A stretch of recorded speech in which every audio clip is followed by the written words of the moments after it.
With all the weather-related accidents, first responders have been busy. And in some situations, strangers with the right tools have come to the rescue. WFMY News 2's Laura Brache is in Winston-Salem now with some people who combine their passion for off-roading with helping others. Laura.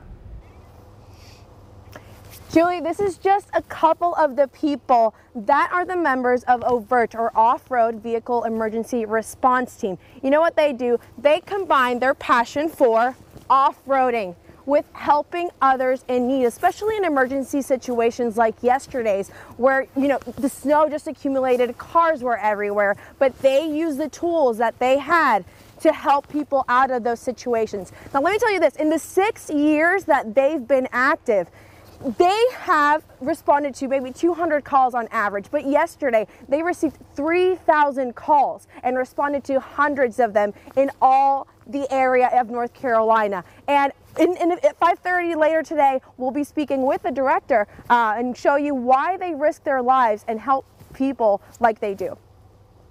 3,000 calls yesterday. Wow, we thank them for what they do. Laura, thank you so much. We do want to mention that the group is certified by FEMA and the Red Cross, so they are trained to properly respond. Really neat.